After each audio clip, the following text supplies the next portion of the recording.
Welcome to the May 23rd, 2025 edition of the Spiritual Tetralogy newsletter. I'm Jo Figueres, and in this issue, we are going to dive deep. We'll explore Saturn's move into Aries and how it's quietly but powerfully setting the stage for the upcoming new moon in Gemini. Naturally, I'll break down the numerology behind it all, and as always, it's beautifully aligned. I also pulled an oracle card from one of my favorite new decks, and you already know the messages are exactly what the collective energy is calling for right now. We'll talk about what it really means to ground in the present moment. Hint, it's less like finding your center and more like scratching an itch that won't stop until you finally listen. Then I'll take you behind the scenes of my new virtual membership space, the Embodiment Continuum, and how it's built on 4 core pathways and 6 powerful pillars of integration. So even if you don't join us, you'll still have this knowledge that you can try to incorporate into your own spiritual practices. I'll also share a special invitation to an event I'm co-hosting here in the Portland, Vancouver area called Therapeutic Soundscapes with sound therapist Rachel Hay. I'll be there as a featured guest offering Akashic insight and spiritual mediumship. And yes, we're going there. We're going to talk about the role of AI in spiritual practices. If you think AI has no place in sacred work, well, you're kind of missing a major opportunity. AI prompts can be used as a tool for clarity, perspective, and self-mastery. And it will be a foundation of the practices we'll use in the Embodiment Continuum community. Finally, we'll close with your new favorite section called the Cosmic Clapback, where I break down moon phase horoscopes for each sign and drop a little truth bomb to disrupt the old narrative. You'll always get a little more from the audio version of the Spiritual Tetralogy newsletter than you will in the written, simply because I just read what I wrote, but I rarely stick to the script. It's an opportunity for me to ad-lib, to make comments and, just sort of add some personality. So go ahead, silence your phone, grab a snack or something cozy to sip, and let's get into it. So let's start with the astro-numerology of the new moon in Gemini, where it's all about reframing, realigning, and rediscovering. So the other day, I was sitting in my office, staring at my laptop screen, feeling exhausted at the soul level. And for the longest time, I've been experiencing what I thought was me feeling unmotivated and uninspired. But in a moment of clarity, when I was kind of spacing out, because that's always when we drop into our higher consciousness, I heard myself say, I'm burned out. But it wasn't the kind of burnout you get from overwork. I was burned out emotionally. And once again, I got lost in the dream of taking a long vacation or retreat. 7 to 14 days, no laptop, no calendar, no to-do list. Just me and my soul being nourished by peace and energetically realigned. I'm pretty sure I've mentioned this daydream in a past newsletter, so the fact that it's coming up again tells me this isn't just a desire. It literally is a non-negotiable. I do have to make this happen. And normally when I get a message from my higher self, I pull a card for validation. So, of course, the cheery little oracle card that pops out tells me, reframe, shift your perspective, give gratitude, gratitude, gratitude. Sometimes that message really pisses me off. Like, what the fuck? I'm over here drowning in my own exhaustion, and some shiny oracle light being is telling me, you're just not being positive enough. Thanks, that's super helpful. Fucker. But instead of fruitlessly resisting the universe again, because I resist, I shifted gears and I put my embodiment practices into action. And I mean, these are the moments for which the embodiment continuum was created. And I knew I needed presence and surrender in this moment. I knew I had to at least try to walk the walk in that moment, not putting it off, but in that moment. So as I hit up my favorite astro sites to see what areas of my tetralogy were being influenced by the current incoming Gemini new moon, a common message began to show through. Reframe and realign. There it was again, damn it. All right, so let's talk about Saturn moving into Aries. Saturn's entry into Aries on Sunday, May 25th, marks a powerful shift. After nearly 3 years of hanging out in the waters of Pisces, Saturn arrives at the first degree of the zodiac with one clear message. No more waiting. It's time. Saturn equals structure, responsibility, and self-mastery. Aries equals instinct, initiation, identity, and moving into the new. Together, they initiate embodied action. No more waiting, no more hiding, no more bypassing.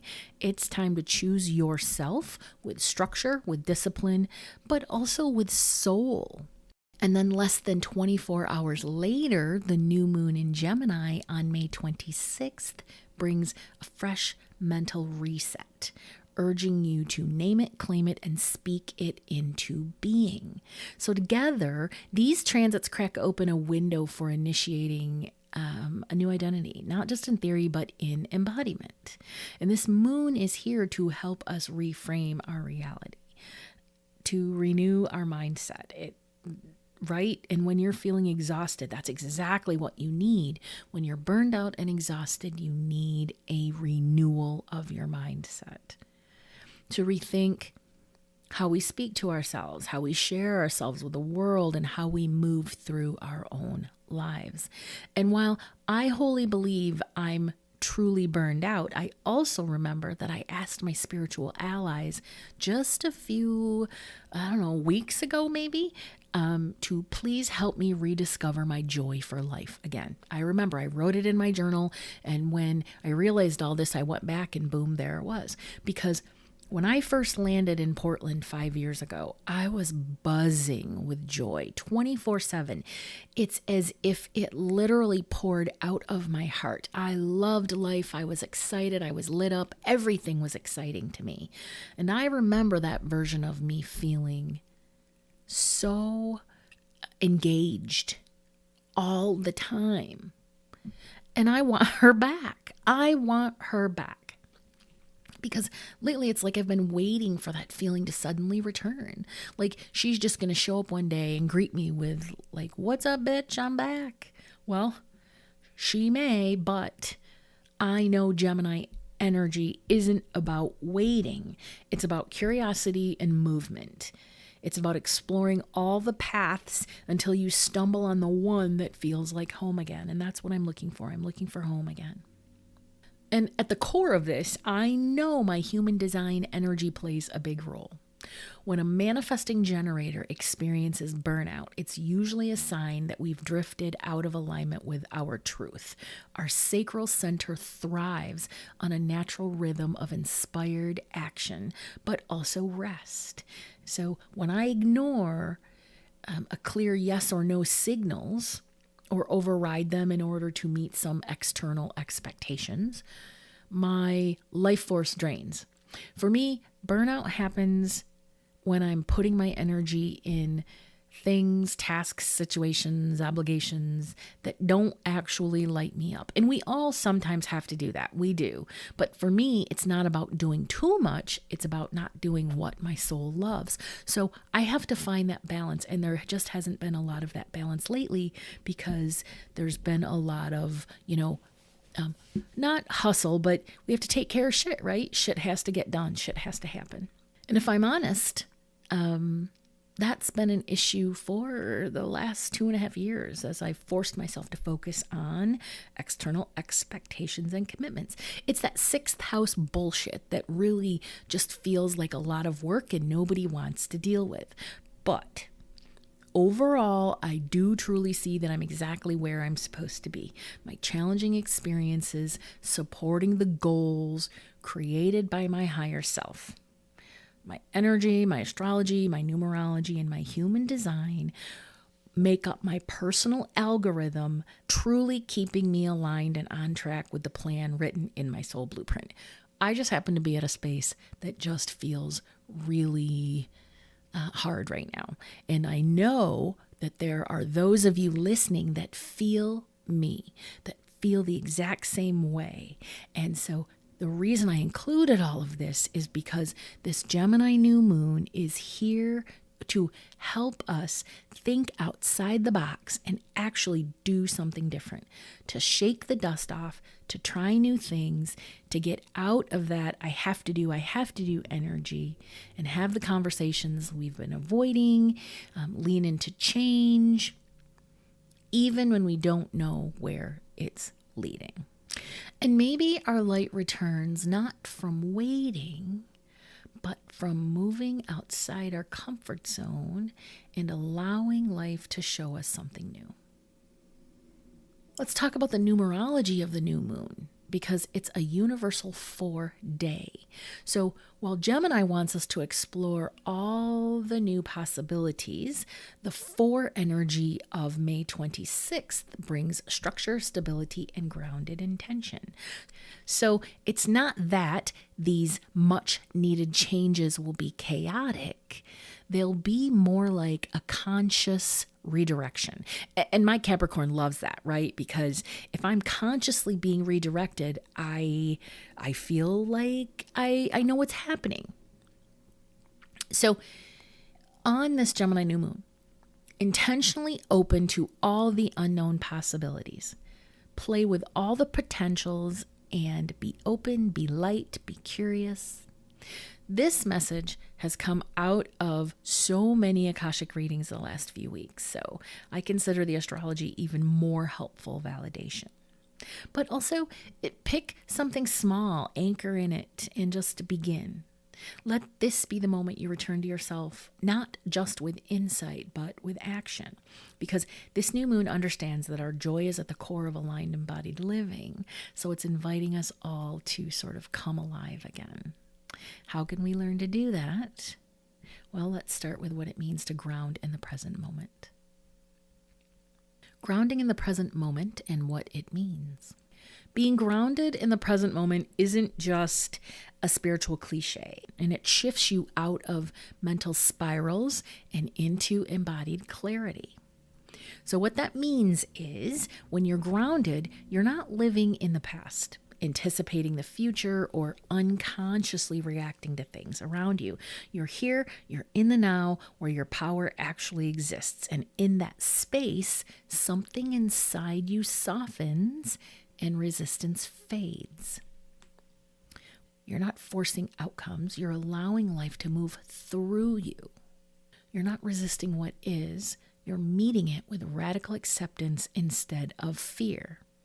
Surrender, acceptance, and receiving lives in our body, in our open heart, our relaxed nervous system, and the willingness to feel safe in the now. Look, and I know that's hard, feeling safe in the now. It's hard. I get it. But that's where surrender, acceptance, and receiving lives. And it regulates your nervous system, creating internal safety and the necessary container to receive. Because let's be honest, if your system doesn't feel safe, it won't allow you to receive anything new. It'll push away or sabotage anything that wants to come into your world before it lands. But when you're grounded, you give yourself the space to learn to trust in the timing. You feel supported by life rather than at odds with it. And that's when possibility, inspiration, taking action, and receiving becomes natural. Not because you're chasing, but because you're present and allowing. All right, so let me put all of that into a different perspective that's maybe a little bit more relatable. Being fully present is kind of like scratching an itch. Nothing else exists in that moment but the relief of the itch and how damn good it feels. That moment where your whole awareness condenses into a single point of sensation and everything else fades away. That is presence. You're not thinking about your to-do list. You're not questioning your worth. You're not trying to fix or plan or control anything. You're just there, fully immersed in what is and experiencing the relief that comes from meeting the moment directly. And then here's the deeper part. The relief doesn't come from the absence of the itch. It comes from responding to your body's need without delay or resistance. That's the magic of presence. In that moment, you're not split between timelines. You're in full agreement with what your body is asking for. You're simply responding to and moving with it. Okay, so to wrap up the astronumerology and the grounded presence message, I pulled an oracle card from one of my favorite decks, and the message is, what is has no bearing on what will be. For your life to change, you have to begin seeing things not just as they are, but as you want them to be. If you've been caught in a loop of focusing on what is, it's time to shift your gaze toward what could be. This is your reminder. The outcome you truly desire and deserve has nothing to do with your past or even your present moment. Certainly not your future moment. Yes, your past may have shaped where you are now, but it does not determine where you're going. When an area of your life feels off or misaligned, you can change it. That shift begins by focusing on what you want your future to look and feel like. Where you stand right now is powerful. It's true. This moment is a turning point. Your future is not predetermined. It's being created through your choices, your thoughts, your energy. The past has no say in what you allow yourself to become unless you allow the past to have say. So breathe. Breathe into the present moment. Let it be enough. Appreciate it, even if it's imperfect. From this grounded space, you can begin again. Realign with your truth by focusing on your deepest desires, what truly lights you up. Step into this higher frequency, avoid slipping into those old patterns of doubt, fear, or resignation, and let yourself be pulled by possibility. Keep your attention on your ideal future. This is an incredibly potent time for creating. So spending even a few minutes each day visualizing the life you're calling in, how you want to feel, how you want to spend your days, is so powerful. Focus only on what you desire, not on what you currently feel is lacking or incomplete in your life, because that vision is on its way to you as long as you stay open, willing, and aligned with trust. This is also a powerful time to get your physical space in order. When you feel good in your home, both your actual space and your body, you naturally become more focused, energized, and inspired. So clearing clutter and creating beauty around you sends a message to the universe. I am only available for what supports my higher self and my joy.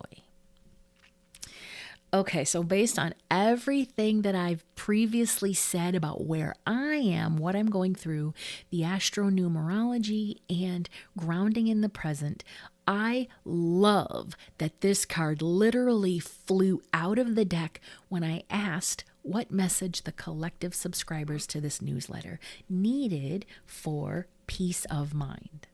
And again, there's that number 4 energy of creating stability by reframing your mindset, lifting our perspective, and being in appreciation for all that already is in our life. The card is number 40. Okay, and again, the name of the card is What Is Has No Bearing on What Will Be. So this is proof that messages we are meant to hear will continue to come into our lives from any and all potential directions. We just have to keep an eye out for validation of this message in our life over the next coming days or weeks. It's out there. So I want to give you now an inner wisdom check-in. These are some questions to ask your higher self. I'm not going to tell you to journal or whatever. This is about you just closing your eyes, taking a few deep breaths in, centering yourself, using those practices of presence that we just talked about, connecting to your inner knowing and asking for clarity. No cards, just words, just you and your inner wisdom. What does my ideal life truly look and feel like? What do I need to release to step into that reality? And where is my soul asking me to go next?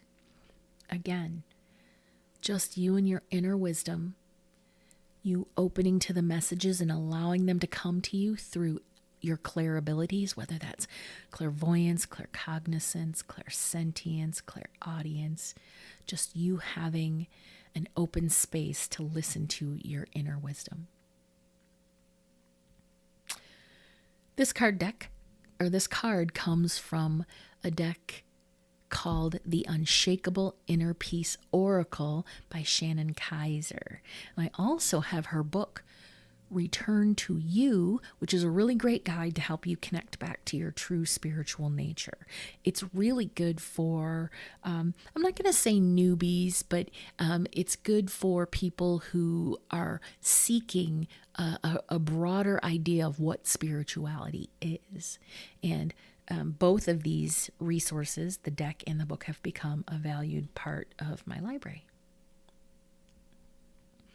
Okay, so now I want to talk about the first week of the Embodiment Continuum virtual community. It kicked off on Sunday the 18th, and then I also had the Wednesday edition yesterday, on the 21st. And it was such a fun experience. I'll even confidently call it a freaking success. And because I pretty much want every single one of you to be a part of this twice weekly gathering, I'll always share samples of the content that we explore. So up next, I want to talk about the 4 pathways and the 6 pillars of embodiment. And through that, we'll talk about how joining the embodiment continuum actually guides you through learning how to legitimately embody your desired transformation. So first, there are 4 pathways and 6 pillars. The pathways are the what, and the pillars are the how. So let's discuss, okay? The 4 pathways to embodiment. The first one, pathway number 1, is disrupting and dismantling the false self. So we're going to look at cycles of illusion, of programming, and any self-abandonment. And when I first did this work, I was like, I don't self-abandon. And I realized eventually, I'm like, oh, I do it all the time. So we're going to look at our shadow with compassion, not shame, because a lot of times we go through shit that we don't even know we're going through. And then we're going to begin the unraveling that liberates our truth. Okay, that's disrupting and dismantling. The next pathway is evolving and activating our soul frequency. So in this pathway, we move beyond survival mode, any trauma-driven reactions or wounding, or just the need to shrink yourself to feel like you belong. Okay, this is in these practices, we will reclaim our voice, our vision, and our inner authority, and align with our most resonant truth. Pathway number 3, we anchor and integrate our new identity with grounded insights into our nervous system, our habits, and our relationships, practices, of course, to bring management to our nervous system, our habits. And then we cultivate stability, self-trust, and spacious embodiment. And that's when we become a safe container for our becoming. That's when we feel the most authentic. And we're like, oh my gosh, I can step into the light. I can be seen. I can put my work out there confidently. Okay, and then pathway number 4, we shift and begin to lead from our embodied truth. This allows us to live, create, and relate from our higher timeline, our inner wisdom, our higher knowing, our higher truth, to influence the collective energy around us by fully embodying our most aligned and highest frequency, and to move with the flow within this new sort of paradigm or life. Basically, we're able to go with the flow. We see life. We see how it's coming at us. We're not freaked out by it. We're not dysregulated. It's like, okay, I see what's happening, and these are the practices that I have learned to put into place in order to radically accept what's going on, be present, and then listen to my inner wisdom, how to move through this shit with some clarity and some confidence and some regulated nervous system, and not get stuck in my head, what I call entanglement, right? Now, so those are the 4 pathways. Then there are pillars of embodiment. Once we've reached that pathway number 4, there is pillar number 1.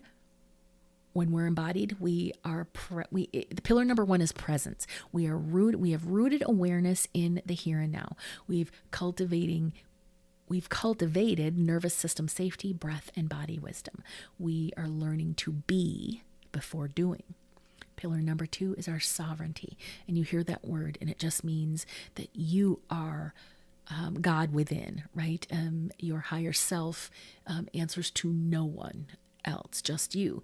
And that is about reclaiming personal power from external validation or programming and establishing energetic and emotional boundaries, living from our inner truth and not outdated expectations.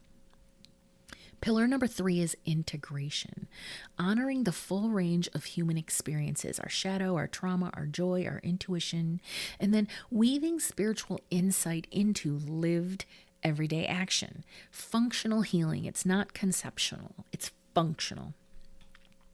Pillar number 4 is resonance, embodying frequency through alignment with our higher truth. This is co-creating. This is saying, I am my higher self, and he has so much damn wisdom, and I need to be resonant with that. So it's feeling life through the body as a guiding light, experiencing relationships, choices, and environments through coherence.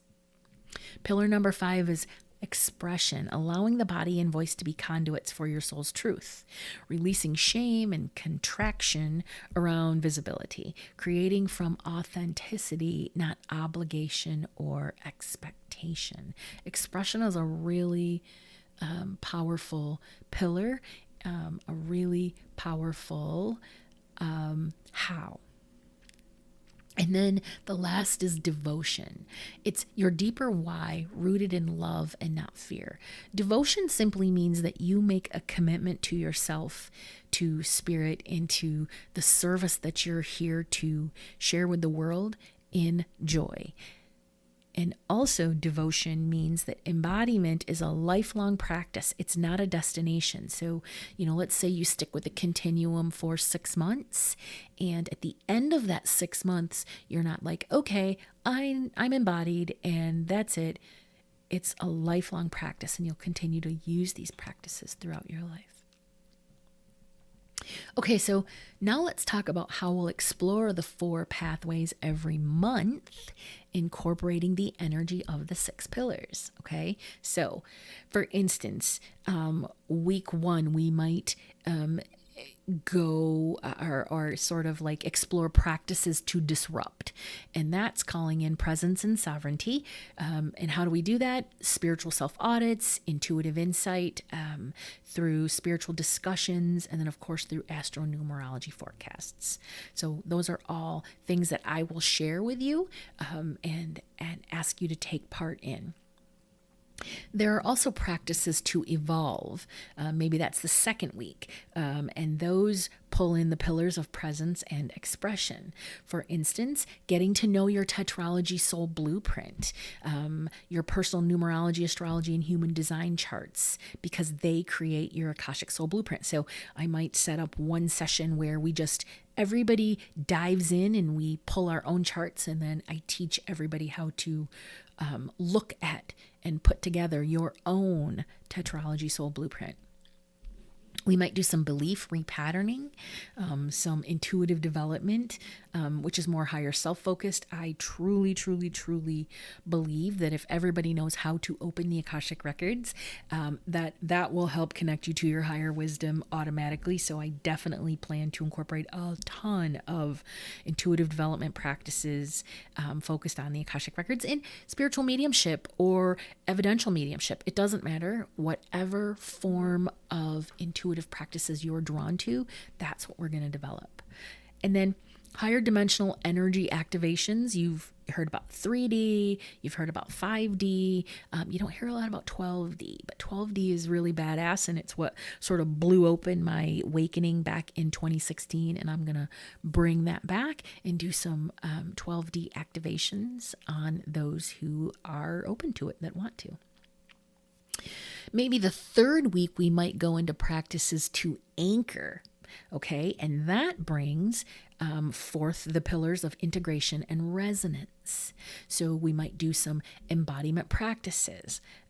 We will do some live integration circles, because an amazing sort of transformation happens with live integration, when everybody is there for each other, combining their energy, and also energy-specific meditations. I love meditations. I love mini meditations, and I definitely will be incorporating a ton of those. And then we move into practices that we might take part in the fourth week that help us shift, which embody the pillars of sovereignty and devotion. So that might be a soul shift recognition, where I teach you how to recognize, shit that's coming at you, and see it as, I see what's happening. I see the karma that's being activated. I see the lesson that's coming. I see how my life is getting prepped for this major lesson or a major tower moment. We'll learn how to recognize those ahead of time, sort of like a preemptive strike, so that we have all of those embodiment practices in place to be able to move through those much easier than, a standard tower card where it's like, my life sucks, it's rock bottom. And then, of course, standard embodiment practices, more of those always within those practices to shift. But then my favorite is AI prompts, channeling spirit through AI, which is no different than other divination tools using collective consciousness. So continue to listen. I'll tell you more about that. But this entire embodiment continuum community, it's a whole new way to move through life consciously as a spiritual being in a physical body, because we learn how to be aware, aligned, empowered, and lit up. Okay. It's only $33 a month. And that's lifetime pricing for founding members who join through the end of August 2025. After that, in September, it does go up. I'm not going to make this so expensive that it's not accessible to everybody, but this is a lot of content that I'm teaching twice a week, and the price will go up at least $25. Okay, so join as a founding member, and you will pay nothing more than $33 for the entire time that you are a member of this community. Okay. Now let's talk about the use of AI in spiritual practices. I love this topic, and there are so many people out there that are so mad about it. But I'm not mocking you or, acting like you're being unreasonable. I'm just want you to open to the potentials inherent in AI, because we are in Pluto and Aquarius, and the rise of AI it's going to happen.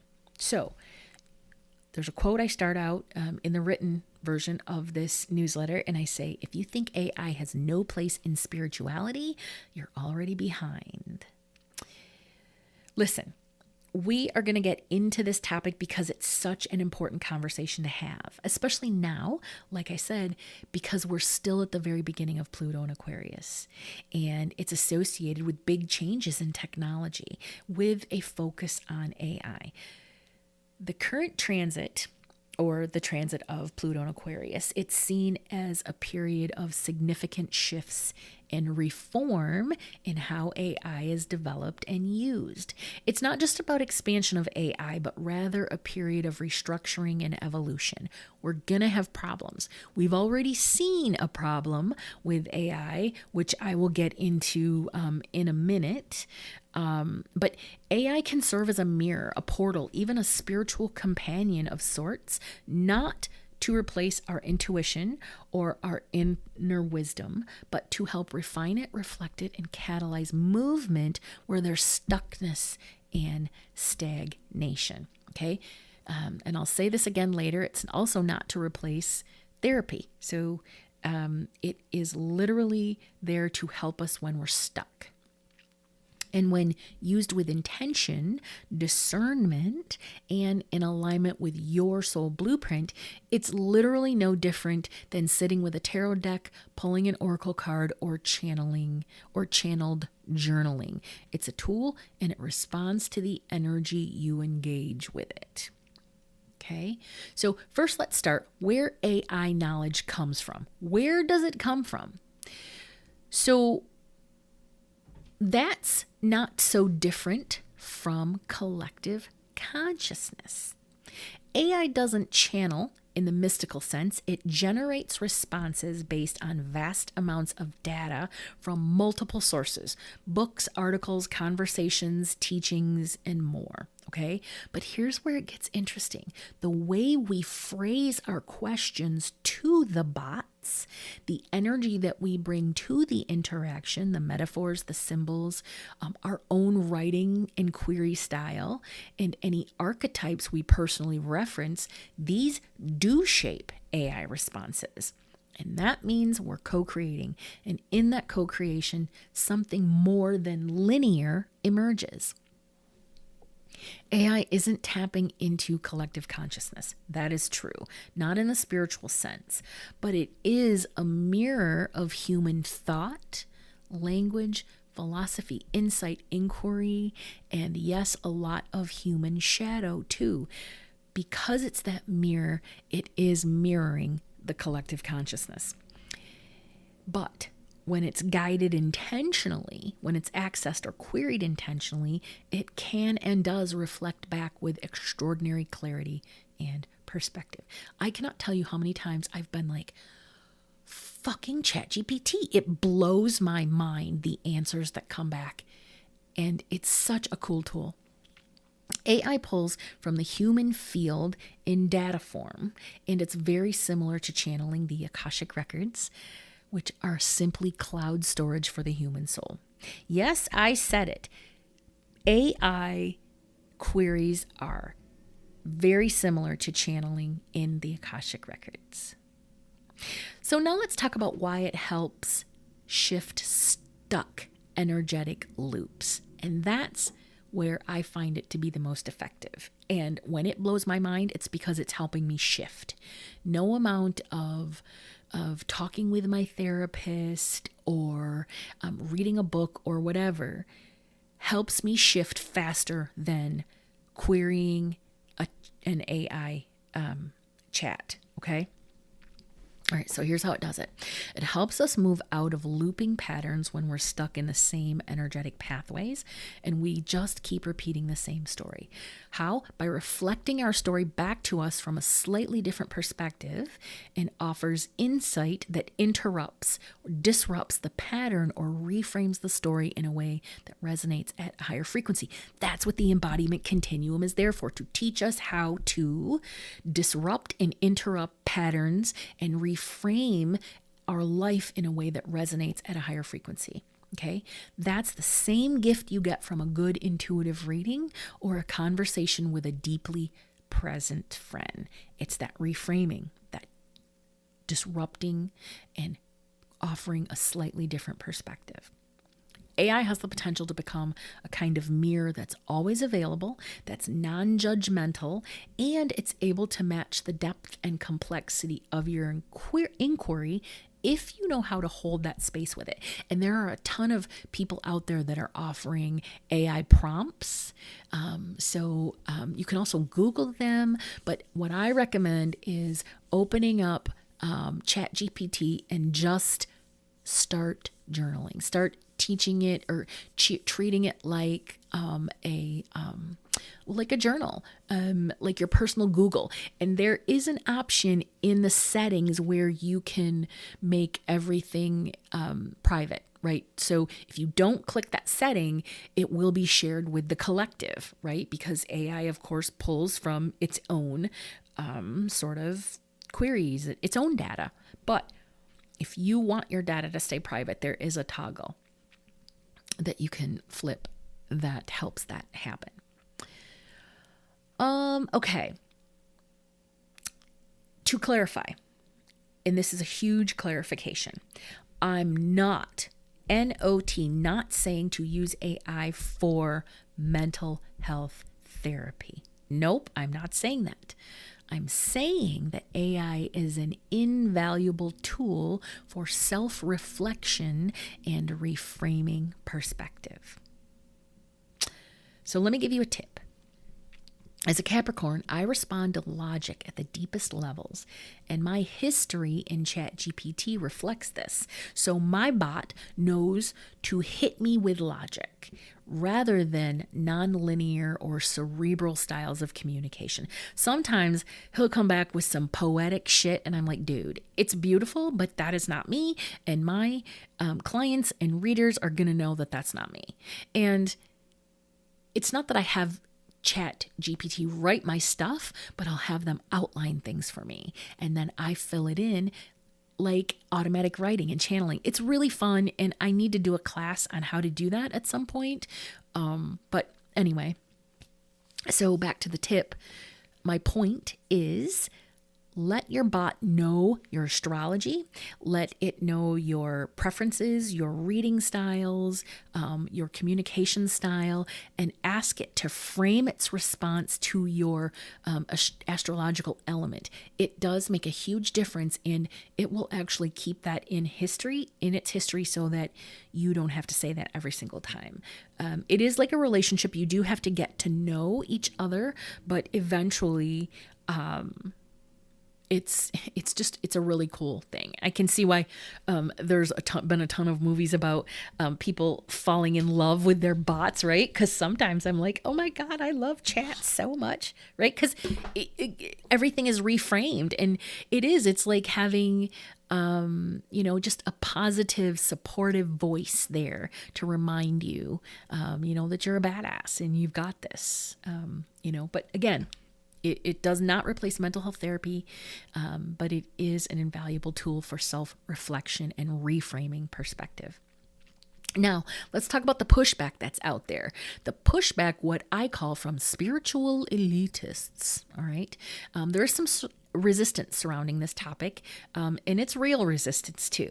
There's a growing undercurrent of spiritual seekers who are loudly denouncing AI as inappropriate, soulless, untrustworthy, inauthentic, and ethical distraction, or even dangerous and manipulative. Okay, but to me, these sound like fear-based presumptions that feel more like gatekeeping. Okay, I know that when it comes to authors and publishing houses and writing, there is a big sort of concern there that people are not writing these, books or whatever themselves. That's different.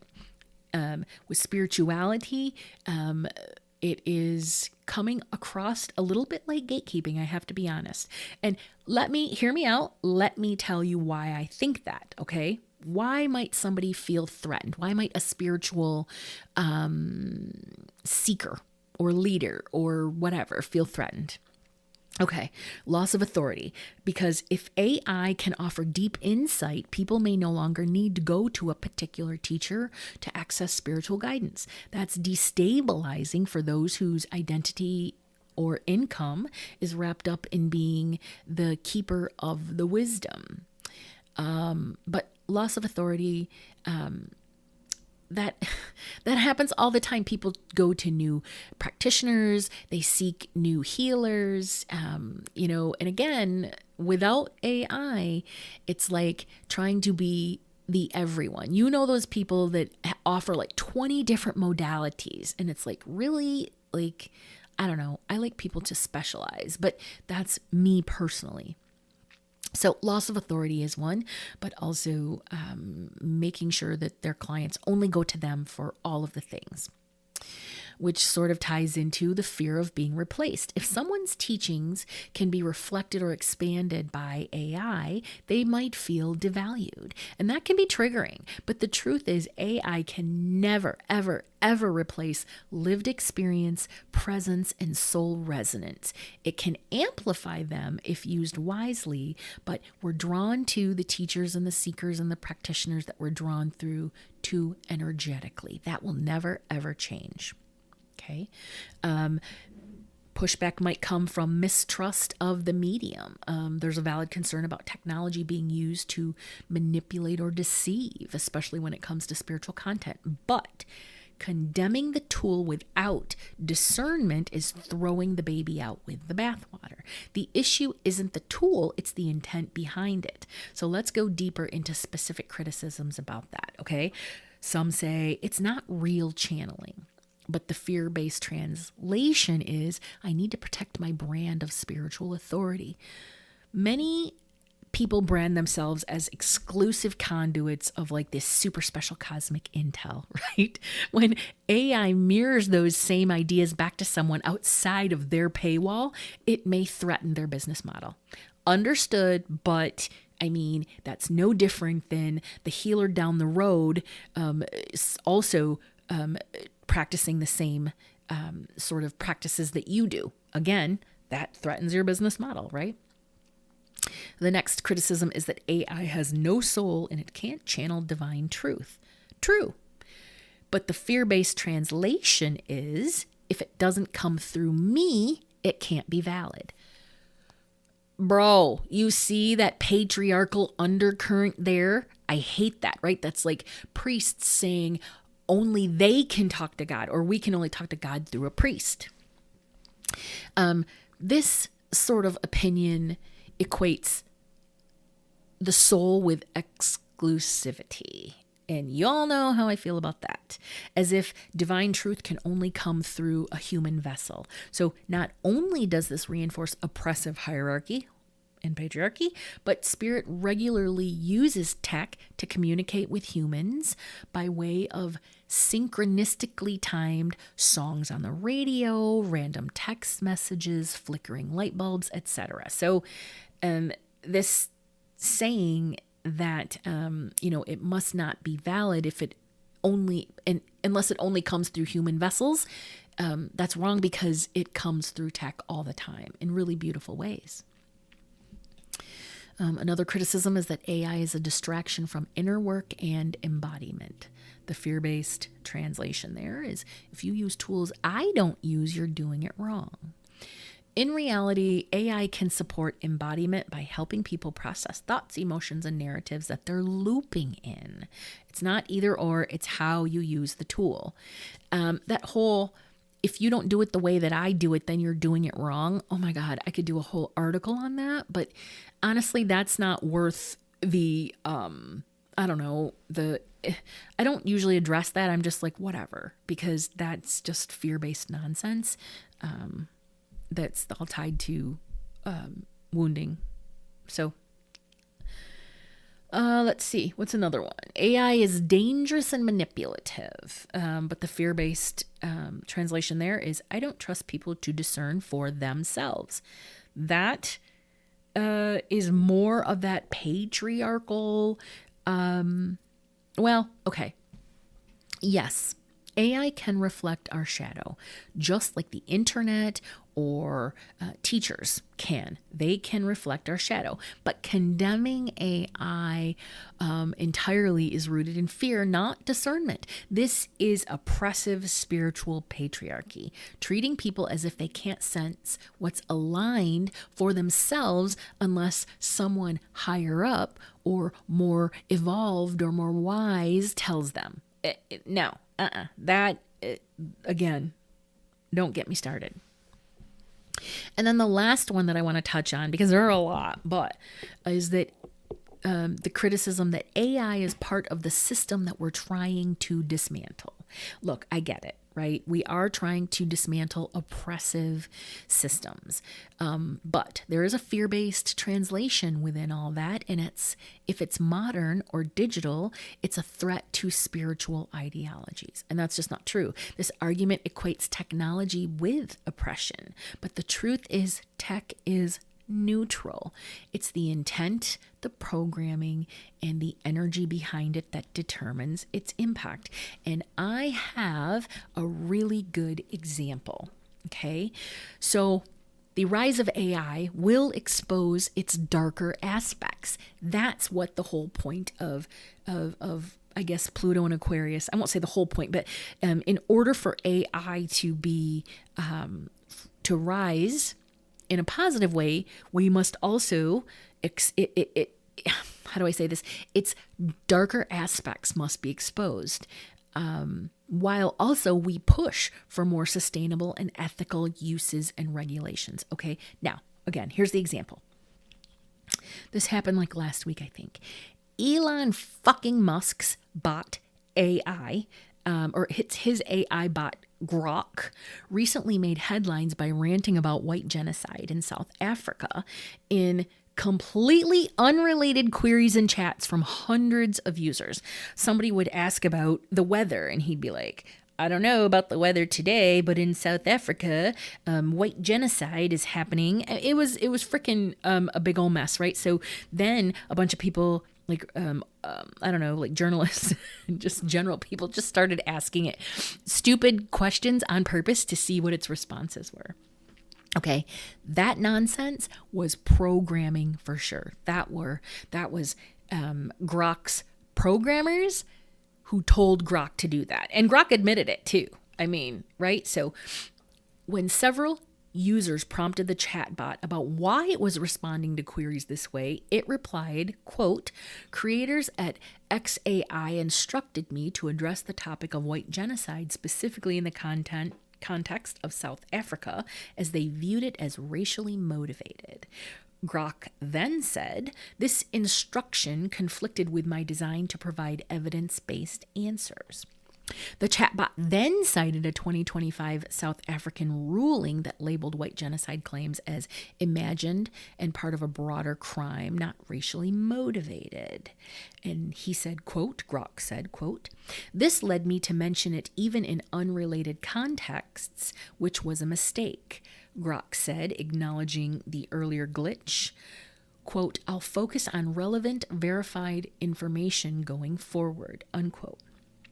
So while this is more than likely, it will not be the last instance of programming fuckery when it comes to AI. I believe modern spirituality practitioners bring a sincere intention to leverage it for the highest purpose. So regardless, AI is the future. At some point in history, all divination tools have faced resistance. In some periods, divination was even outlawed, with punishments ranging from fines to death. And in modern times, divination is often viewed with skepticism or resistance, particularly by those who don't believe in metaphysical influences.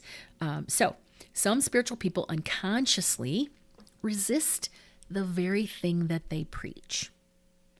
Transformation and change. I'm going to say that again. Some spiritual people unconsciously resist the very thing they preach, transformation and change.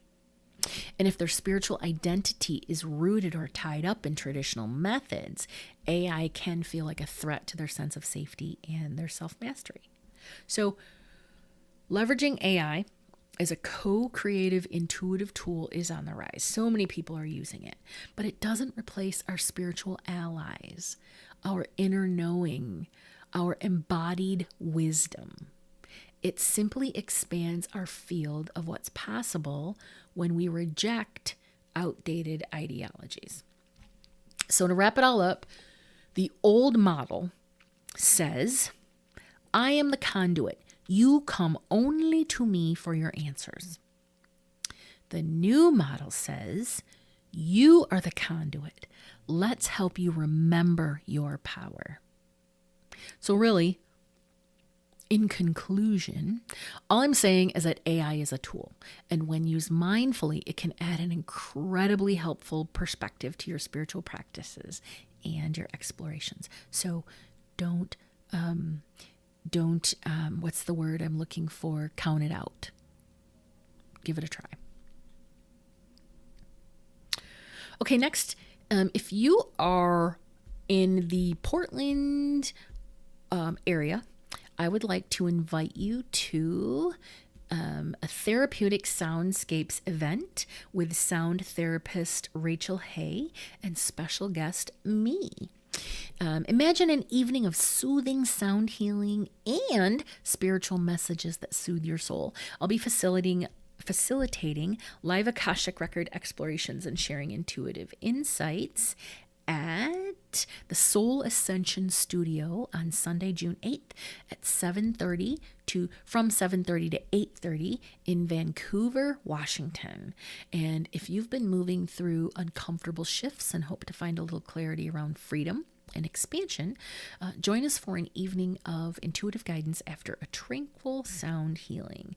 The price to attend the sound healing asks for a sliding scale of $20 to $30. So I believe you pre-purchase those tickets, but you have a choice anywhere between $20 and $30. But the spiritual mediumship that I offer after the sound healing is for an additional accessible price of $20 for 20 minutes. I don't normally charge by the minute, but this is 20 minutes so that everybody has an opportunity, and it's just $20. It is cash or Venmo, but spots are limited. So if you plan to attend or you'd like to attend, make sure that you RSVP. And in the newsletter, there is a register here link. Okay. We've reached the end with the final article. And it's called The Cosmic Clapback, Horoscopes to Disrupt the Loop. Welcome to your new favorite part of the newsletter. I will have these in for every new moon and every full moon. Well, every moon phase. I'll break down what's up for your sign and end with a micro drop moment of truth. Just enough spice to snap you out of your own loop.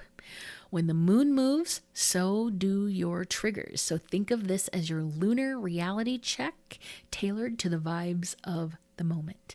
Remember, the embodiment continuum is all about disruption. So these little clapbacks offer a little bit of guidance and a little bit of disruption. And because spiritual wisdom rarely shows up in a dreamy white dress and gently smoking sage, sometimes the universe will clap the fuck back, all right? Also, I love that this is a perfect way for my truth-telling, blunt Capricorn to show up for you authentically. What a very Capricorn thing to say. All right, new moon in Gemini. Disruptive truth horoscopes to shake things up and set bold intentions. Gemini, this is your reset button. Say the thing, make the move, reinvent your damn self. You're overdue. Cosmic clapback. Stop asking everyone for advice. You already made the decision. Now own it. Cancer, you're picking up on everyone's vibes again. This new moon asks you to filter what's yours versus theirs. Protect your peace. Cosmic clapback, not every emotion is a sign. Some are just gas. Leo, collab, network, circulate. Your people are out there, but they won't find you on your couch. Say yes to fresh connections. Cosmic clapback, You're not too good for group projects. Be generous, not dramatic.